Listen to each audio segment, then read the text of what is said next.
बहुत ठंडी रात में छोटी सी लड़की थी जो सड़कों पर माचिस बेचती थी। किसी ने उससे माचिस नहीं खरीदी और आखिर में उसके साथ क्या हुआ यह सुनकर आपका दिल टूट जाएगा। चलिए देखते हैं आगे क्या हुआ। बहुत ठंडी रात थी। चारों ओर बर्फ गिर रही थी। लोग अपने घरों में आग ताप रहे थे। उसी शहर की एक गली में एक छोटी सी लड़की पुरानी सी चप्पलों में माचिस बेचती घूम रही थी। उसकी माँ मर चुकी थी और उसका पिता बहुत कठोर था। उसने लड़की को घर से निकाल दिया था। उसके कपड़े पुराने और पतले थे। पैरों में सिर्फ एक चप्पल थी जो किसी और की थी और उसका पांव उसमें ठीक से आता भी नहीं था। दूसरी चप्पल रास्ते में गिर गई थी और कोई उसे उठाकर ले गया था। लड़की दिन भर कुछ नहीं बेच पाई थी। भूख से उसका पेट दर्द कर रहा था और ठंड से उसके हाथ सुन्न हो गए थे। लोगों को उससे कोई सहानुभूति नहीं थी। सब अपने काम में व्यस्त थे।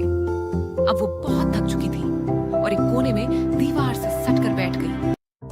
ठंड से कांपते हुए उसने एक माचिस जलाई।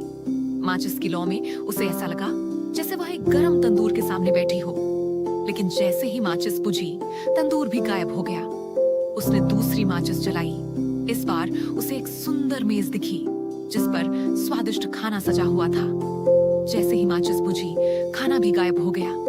तीसरी माचिस में उसे एक सुंदर क्रिसमस ट्री दिखाई दिया जो रंग बिरंगी रोशनी से सजा हुआ था। चौथी माचिस में उसे अपनी मरी हुई दादी दिखाई दी जो उसे बहुत प्यार करती थी।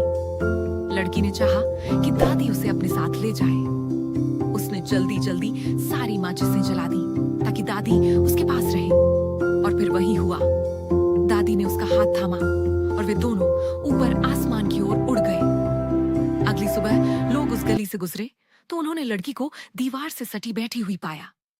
उसके होंठों पर मुस्कान थी, लेकिन वह अब इस दुनिया में नहीं थी। उसके पास जली हुई माचिसें पड़ी थीं। किसी को नहीं पता कि वह किन सपनों में खोई थी।